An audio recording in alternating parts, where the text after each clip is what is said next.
Kei konei ki te tahu o Whanganui, kei rutu I te taone nui o tēnei.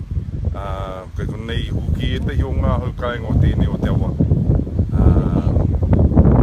This morning's talk is a really interesting one about the contributions of Māori to World War I and World War II. Among other wars in Vietnam and so on. Some of the local funds here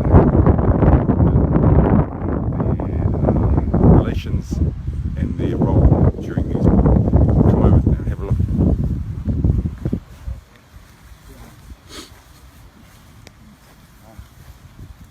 Kia ora. So this is the oldest, the first Māori monument to the Pioneer Battalion in World War I. And Whanganui is a garrison town, you know, in the 1840s and 60s. And so this was the first Māori monument to World War I. And at the top is Herewini Wakarua, who's from Ngā Raudu and Ngāti Apa. And what's unusual about this is that also that's actually a statue of him, of the person. And he served at Gallipoli and then he died of wounds in the last year of the war in France. His father said that if any of his boys who'd signed up to go to the First World War or the Great War died, he would sign up himself, and he did when he found out that his son was killed. And fortunately he didn't have to go because the war was over by that time.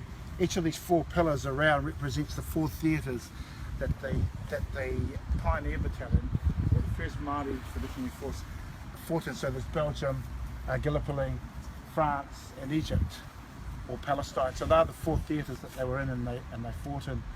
This was also an interesting thing because at the same time this was opened in I think 1925, and there's another memorial, the tower up there, which was kind of the Pākehā Memorial, and the military memorial is at the top. So you've got three of them standing here. This was just reopened after being a restoration project that took a year and $500,000 to do, and actually it looks exactly how it was, which is the whole idea with restoration. You know, some people wanted to do other things to it, but the whole idea was to put it back. And on it, six men worked on it. Three of them were artists, 2 stonemasons. There were 3 Māori that worked on it. All of us come from here. And so it was rededicated in more recent times. So Māori services have been had here since 1925, and that's the 10 o'clock service. And so it'll be coming back here again in 2016.